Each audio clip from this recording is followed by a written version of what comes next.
Hello. आज हम पढ़ने वाले हैं अस्थमा। अस्थमा क्या होता है, कैसे होता है और किसी पेशेंट को अस्थमा होने पर क्या ट्रीटमेंट दिया जाता है।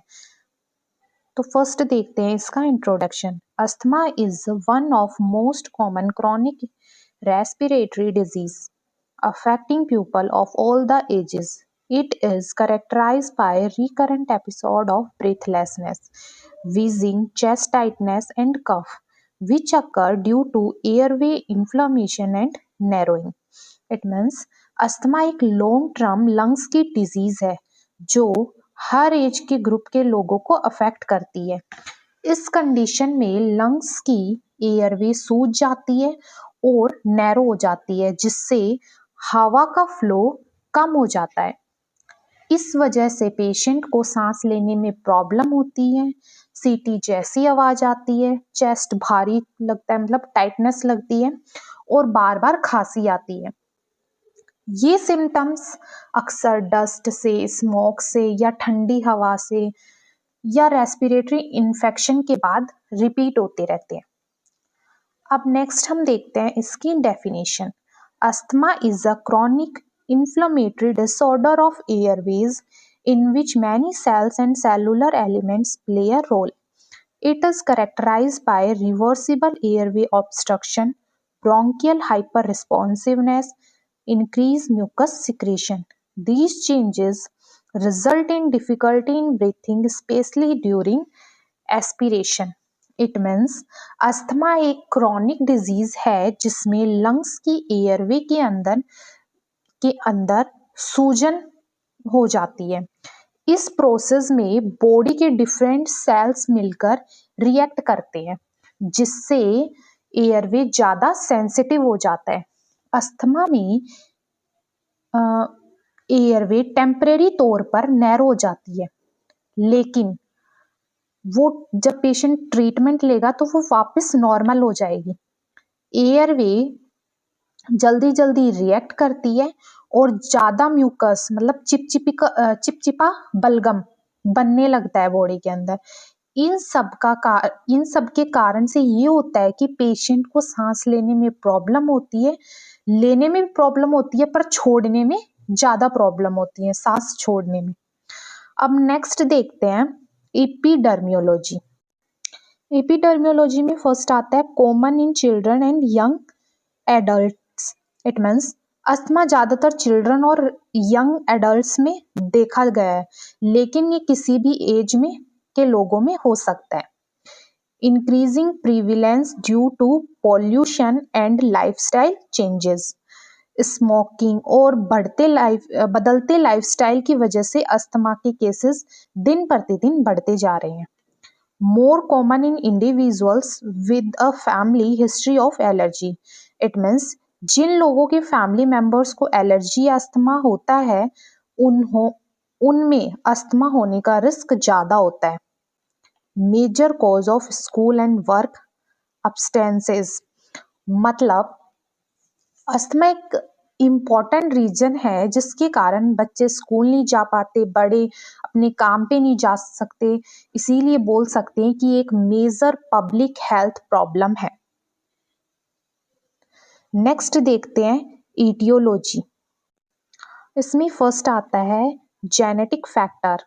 जेनेटिक फैक्टर के अंदर क्या होता है, फैमिली हिस्ट्री ऑफ अस्थमा या फिर atopy, genetically tendency of to develop allergic disease.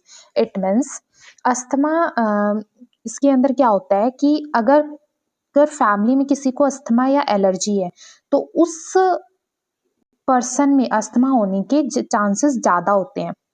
और एट्रोपी का मतलब क्या होता है, बॉडी का जेनेटिकली एलर्जी की तरफ ज़्यादा रिएक्ट करती है। ठीक है। नेक्स्ट है एनवायरमेंटल फैक्टर। इसमें आते हैं एयर पॉल्यूशन की वजह से, tobacco smoke, industrial fumes, cold air and weather changes. Means air pollution, tobacco smoke, industrial fumes और ठंडी हवा या वेदर चेंजेस लंग्स को इरिटेट करते हैं और अस्थमा सिम्टम्स को बढ़ा देते हैं। एलर्जेंस होते हैं कुछ जिनकी वजह से एलर्जी मतलब अस्थमा होता है। House dust mites, pollens, animal dander, cockroach, mould स्पॉक्स, certain foods जैसे नट्स, एग, सी फूड्स, ये सब मिलके क्या करते हैं, अस्थमा के अटैक को स्टार्ट कर देते हैं। नेक्स्ट आता है इन्फेक्शंस, जैसे कौन कौन से इन्फेक्शंस हो गए, viral respiratory infection, common cold और साइनाइटिस। ये क्या करते हैं, एयरवे में सूजन बढ़ाकर अस्थमा को समय के साथ और भी खराब कर देते हैं। नेक्स्ट है कुछ ड्रग्स होती हैं जिनकी वजह से अस्थमा का अटैक ट्रिगर करते हैं, एस्पिरिन, एनएसएड्स और बीटा ब्लॉकर्स। ये मेडिसिन क्या करती है, कुछ लोगों में अस्थमा के अटैक को बढ़ा देती है, ट्रिगर करती है। अदर ट्रिगर्स होते हैं जैसे exercise, emotional stress, strong odour and perfume, occupational exposure, floor, chemicals. इसके अंदर क्या होता है, ये भी अस्थमा के जो सिम्टम्स हैं उनको प्रोवोक करते हैं, ये सब मिलकर। नेक्स्ट हम देखेंगे पैथोफिजियोलॉजी। पैथोफिजियोलॉजी क्या होता है कि डिजीज कैसी होती है बॉडी के अंदर, स्टेप बाय स्टेप हम देखेंगे। फर्स्ट होता है एक्सपोजर टू ट्रिगर, मतलब जब पेशेंट एलर्जी या ट्रिगर जैसे dust, smoke, cold air, exercise के कांटेक्ट में आता है। उसके बाद क्या होता है, एक्टिवेशन ऑफ इम्यून सिस्टम, मतलब जो बॉडी का इम्यून सिस्टम है वो एक्टिवेट हो जाता है, जैसे मास्ट सेल्स और इसिनोफिल्स एक्टिव हो जाते हैं। रिलीज ऑफ इन्फ्लामेटरी मेडिएटर्स, मतलब ये जो केमिकल्स है, जो केमिकल सब्सटेंस रिलीज करते हैं जैसे हिस्टामिन और ल्यूकोट्रिएट्स। फिर क्या होता है, ब्रोंकियल स्मूथ मसल्स कॉन्ट्रैक्शन, इन केमिकल की वजह से एयरवे की म्यूकस टाइट हो जाती है, जिसको ब्रोंकोस्पाज्म बोलते हैं। फिर क्या होगा, इन्फ्लामेशन ऑफ एयरवे म्यूकस, जो एयरवे की लाइनिंग है वो सूज जाती है। इंक्रीज म्यूकस सिक्रीशन, एयरवे के अंदर ज्यादा म्यूकस बनने लग जाता है, चिपचिपा बलगम टाइप में। इंक्रीज म्यूकस सिक्रीशन, ये सेम लाइन हो गई, सॉरी। नैरोइंग ऑफ एयरवे, जो एयरवे है वो नैरो हो जाती है। नैरो एयरवे की वजह से एयर को रेजिस्टेंस, जो एयर का रेजिस्टेंस है वो बढ़ जाता है। Increase airway resistance, difficulty in aspiration, patient को सांस भरने में, छोड़ने में ज़्यादा डिफिकल्टी होती है। डिक्रीज ऑक्सीजन सप्लाई, फिर बॉडी के अंदर हवा, जो हवा लंग्स के अंदर ट्रैप हो जाती है और ऑक्सीजन सप्लाई कम हो जाती है।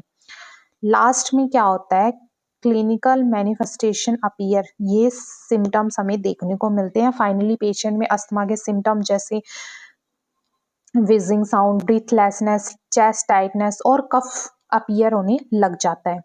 पैथोफिजियोलॉजी एक बार मैं फिर से बता देती हूँ तुम्हें। सबसे पहले क्या होता है, जब पेशेंट एलर्जी के कांटेक्ट में आता है, उसके बाद कांटेक्ट में आने के बाद जो बॉडी का इम्यून सिस्टम है वो एक्टिवेट हो जाता है। जब बॉडी का इम्यून सिस्टम एक्टिवेट हुआ, उसके बाद वो केमिकल सब्सटेंस रिलीज करता है। वो केमिकल सब्सटेंस की वजह से एयरवे की म्यूकस टाइट हो जाती है। फिर टाइट होने के बाद वो एयरवे की लाइनिंग सूज जाती है और एयरवे के अंदर ज्यादा चिपचिपा म्यूकस बनने लगता है। इन सब के कारण एयरवे नैरो हो जाती है और नैरो एयरवे की वजह से एयर का रेजिस्टेंस बढ़ जाता है।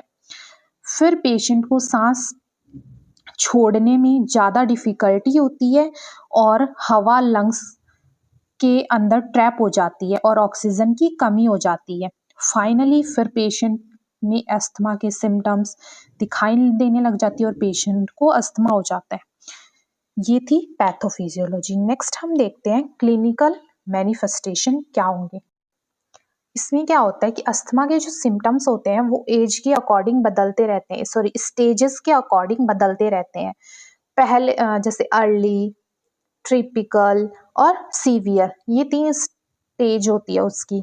तो पहले आता है अर्ली सिम्टम्स। इसके अंदर है कि ये अस्थमा का इनिशियल स्टेज होती है। इसमें क्या होता है, कफ स्पेशली एट नाइट और early morning, chest tightness, mild wheezing, shortness of breath, मतलब कि पेशेंट को ज़्यादा खांसी होती है, ज़्यादातर रात के समय या फिर सुबह के समय। चेस्ट भारी भारी लगता है, प्रेशर लगता है, हल्की सीटी जैसी आवाज़ें आती है, सांस लेने में दिक्कत होती है, ये सब अर्ली सिम्टम्स है। नेक्स्ट है ट्रिपिकल। इसके अंदर क्या होता है, जब पेशेंट प्रॉपरली मतलब अस्थमा डेवलप हो रही होती है तब उसको वीजिंग होती है, जो सांस छोड़ते वक्त ज़्यादा सुनाई देती है, प्रॉपर सांस नहीं आती है, लगातार खांसी आती रहती है पेशेंट को, और थकान होती है क्योंकि बॉडी में ऑक्सीजन की कमी हो गई है। लास्ट आता है सीवियर सिम्टम्स। तुम ठीक है, इसके अंदर तुम देखते हो कि यूज ऑफ एक्सेसरी मसल्स, मतलब नेक और चेस्ट मसल्स यूज करता है सांस लेने के लिए पेशेंट। ठीक है, tachypnea, tachycardia, cyanosis, difficulty of speaking full sentence, anxiety और रेस्टलेस। मतलब तेज टैकीपनिया क्या होता है, तेज सांस लेना। टैकीकार्डिया हार्ट रेट फास्ट हो जाना। नेक्स्ट था साइनोसिस, जो हाथ पैरों की अंगुलियां नाखून है वो नीले पड़ जाते हैं। ठीक है, और डिफिकल्टी स्पीकिंग फुल सेंटेंस, मतलब प्रॉपर तरीके से वो पूरे सेंटेंस नहीं बोल पाता पेशेंट, उसको डिफिकल्टी होती है। एंजाइटी होती है पेशेंट को, और थकान बेचैनी होने लग जाती है। नेक्स्ट हम बात करते हैं टाइप्स या फिर क्लासिफिकेशन ऑफ अस्थमा। फर्स्ट आता है एलर्जिक और एक्सटेंसिव अस्थमा। इसमें फर्स्ट ये है ट्रिगर्ड बाय एलर्जेंस, मतलब इस टाइप का अस्थमा एलर्जी की वजह से होता है, जैसे डस्ट, पॉलन और animal dander. Common in children means ये ज़्यादातर बच्चों में कॉमन होता है। Associate with allergic rhinitis and eczema, मतलब इसमें अक्सर पेशेंट के नाक से पानी आना, उसे छींक आना और स्किन एलर्जी भी होती है। इजिमा ही स्किन एलर्जी को बोलते हैं। सेकेंड है नॉन एलर्जी, क्या intensive asthma, triggered by stress, infection और एक्सरसाइज। इस टाइप का अस्थमा स्ट्रेस, इन्फेक्शन, एक्सरसाइज या वेदर चेंज होने से होता है। नो एलर्जिक हिस्ट्री, इसमें एलर्जी की कोई क्लियर हिस्ट्री नहीं होती, और कॉमन इन एडल्ट्स, ये ज़्यादातर एडल्ट्स में हमें दिखता है। एक्सरसाइज इंड्यूस अस्थमा अकर ड्यूरिंग और आफ्टर एक्सरसाइज। इस टाइप का अस्थमा एक्सरसाइज करते वक्त या एक्सरसाइज के बाद अस्थमा की सिम्टम्स डेवलप हो जाते हैं, जैसे ब्रीथलेसनेस और wheezing. Occupational asthma caused by exposure at work place, ये अस्थमा वर्क प्लेस एक्सपोजर की वजह से होते हैं, जैसे फ्लोर, केमिकल, डस्ट, फ्यूम्स के कांटेक्ट में आने से। लास्ट आता है nocturnal asthma, symptoms worsen at night, मतलब इस टाइप का अस्थमा के सिम्टम्स रात में ज़्यादा बढ़ जाते हैं, जिससे पेशेंट को रात में सांस लेने में दिक्कत होती है और नींद भी डिस्टर्ब होती है पेशेंट की। नेक्स्ट हम बात करते हैं इसकी डायग्नोस्टिक इवाल्वेशन। फर्स्ट आता है history and physical examination, history of wheezing, cough, allergic, family history और ट्रिगर आइडेंटिफिकेशन। इसमें यह है कि डॉक्टर पेशेंट से वीजिंग, खांसी, एलर्जी और सांस की प्रॉब्लम की हिस्ट्री लेता है।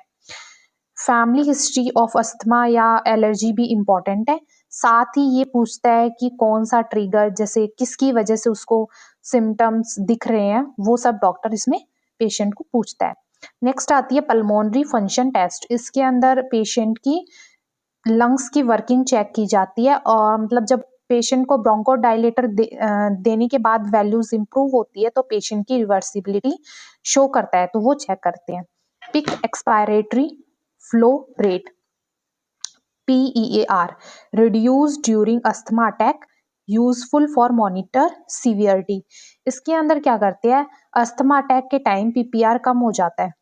ठीक है, तो ये टेस्ट अस्थमा की सीवियरिटी मॉनिटर करने के लिए यूज किया जाता है, स्पेशली होम मॉनिटरिंग में इसको यूज करते हैं। नेक्स्ट आता है spirometry, confirm airway obstruction and reversibility. ये टेस्ट क्या करता है, ये एक इम्पॉर्टेंट टेस्ट होता है जो एयरवे ऑब्स्ट्रक्शन और ब्रोंकोडायलेटर के बाद इम्प्रूवमेंट के बाद कंफर्म किया जाता है। चेस्ट एक्सरे, चेस्ट एक्सरे अक्सर नॉर्मल होता है अस्थमा में, इसका यूज़ मेनली दूसरी लंग्स डिजीज़ के रूल आउट करने के लिए किया जाता है। दूसरी जो डिजीज़ है उसको पहचानने के लिए किया जाता है चेस्ट एक्सरे। नेक्स्ट आता है allergy testing, skin prick test और सीरम आईजीई लेवल। इनमें क्या होता है कि स्किन प्रिक टेस्ट और सीरम आईजी लेवल के अंदर ये पता चलता है कि पेशेंट को किस चीज़ से एलर्जी है और जो अस्थमा ट्रिगर कर रही है। ठीक है, नेक्स्ट हम बात करेंगे मैनेजमेंट ऑफ अस्थमा। अस्थमा के मैनेजमेंट का गोल क्या होता है कि अस्थमा के ट्रीटमेंट का मेन एम होता है सिम्टम्स को कंट्रोल करना और अटैक को प्रिवेंट करना।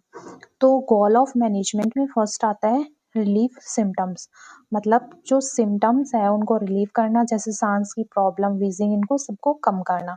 प्रिवेंट एक्सरबरेशन, मतलब जो अस्थमा अटैक है उनको प्रिवेंट करना। नेक्स्ट आता है मेंटेन नॉर्मल लंग फंक्शन, मतलब लंग्स की नॉर्मल फंक्शनिंग मेंटेन करना।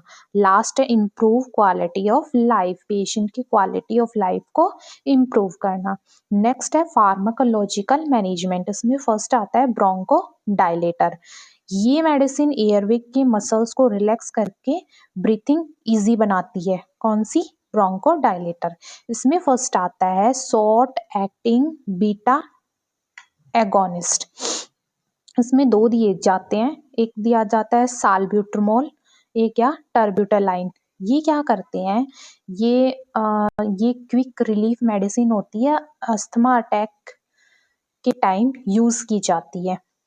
नेक्स्ट आता है long acting beta agonist, LABA, जैसे सालमेट्रॉल और फॉर्मेट्रॉल।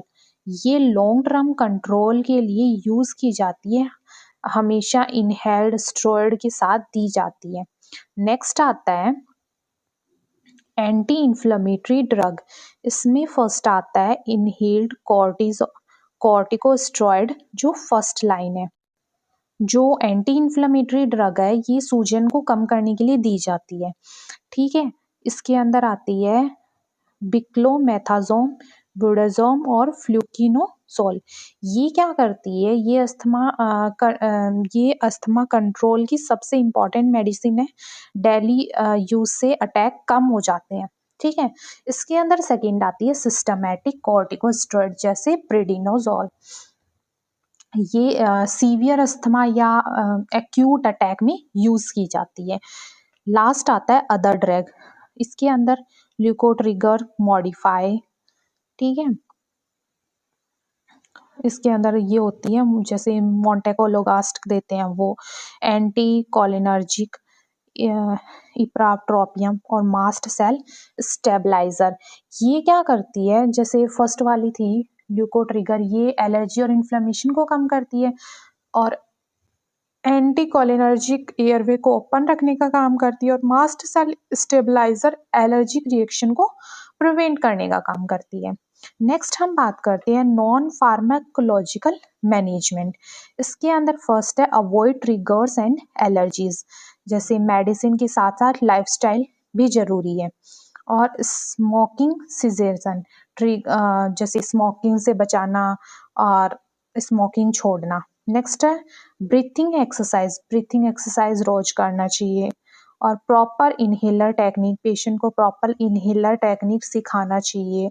रेगुलर फॉलोअप सीखना चाहिए, मॉनिटर करना चाहिए। और वैक्सीनेशन इन्फ्लुएंजा एंड न्यूमोकोकल, ये जो वैक्सीन है वो इन्फेक्शन से प्रिवेंट करने का काम करती है। नेक्स्ट हम बात करते हैं नर्सिंग मैनेजमेंट। इसमें अस्थमा पेशेंट की केयर में नर्स का रोल बहुत इंपॉर्टेंट होता है, स्पेशली ड्यूरिंग जब पेशेंट को अटैक आ गया हो उसके बाद। तो इसके अंदर फर्स्ट है assess respiratory rate and pattern, means nurse को रेस्पिरेटरी रेट और ब्रीथिंग पैटर्न रेगुलरली असेस करना चाहिए। अस्कल्टेट अस्कल्टेट लंग्स साउंड अस्कल्टेट करके वीजिंग या अबनॉर्मल साउंड चेक करनी चाहिए। मॉनिटर ऑक्सीजन सैचुरेशन मॉनिटर करनी चाहिए। Position patient in high Fowler position, patient को हाई फाउलर पोजीशन में रखना चाहिए जिससे ब्रीथिंग इजीली आ सके। एडमिनिस्टर ऑक्सीजन एज प्रिस्क्राइब्ड, अगर डॉक्टर ने ऑर्डर की है कोई मेडिसिन तो वो टाइमली पेशेंट को देनी चाहिए। एडमिनिस्टर मेडिकेशन करेक्टली, मेडिसिन सही डोज सही टेक्निक से पेशेंट को हमेशा देनी चाहिए। Educate patient on inhaler use, patient को इनहेलर यूज का करेक्ट टेक्निक सिखानी चाहिए। Encourage pursed lip breathing, pursed lip breathing को एनकरेज करना चाहिए, वो पेशेंट को सिखाना चाहिए। रिड्यूस एंजाइटी, पेशेंट को अगर कोई घबराहट एंजाइटी है तो वो कम करनी चाहिए। एंड प्रोवाइड रीअश्योरेंस, और पेशेंट को पूरा रीअश्योरेंस देना चाहिए। Maintain asthma and action plan, patient के लिए asthma action plan follow and maintain करवाना चाहिए, करना चाहिए। नेक्स्ट है इससे, अगर अस्थमा को सही टाइम पे इलाज नहीं किया गया तो क्या कॉम्प्लिकेशंस हो सकती है। अस्थमा का सही टाइम पे सही तरीके से और प्रॉपर वे में ट्रीटमेंट लेना चाहिए, वरना इसकी कॉम्प्लिकेशंस बहुत सीवियर हो सकती है। इसके अंदर फर्स्ट आता है एक्यूट रेस्पिरेटरी फेलियर, इसमें पेशेंट को सीवियर लाइफ थ्रेटनिंग अस्थमा मतलब लंग्स ऑक्सीजन सप्लाई मेंटेन नहीं रह पाते, और ब्रोंकोथोरैक्स मतलब लंग्स कोलैप्स हो सकते हैं, और क्रॉनिक एयरवे रीमॉडलिंग, ये लॉन्ग टर्म इन्फ्लेमेशन से एयरवे परमानेंट डैमेज हो जाता है या नैरो हो जाता है। डेथ इफ अनट्रीटेड, अगर पेशेंट के अस्थमा को ट्रीट नहीं किया गया तो ये सीवियर अस्थमा में कन्वर्ट हो जाएगा और लास्ट में पेशेंट की डेथ हो जाएगी। तुम देख सकते हो पिक्चर में, ये नॉर्मल लंग्स का डायग्राम है और ये न्यूमोथोरैक्स में, इसमें लंग्स देखो, इसका चेस्ट का एक्सरे है ये, इसके अंदर प्लूरल कैविटी में एयर भर जाती है। At last, thank you.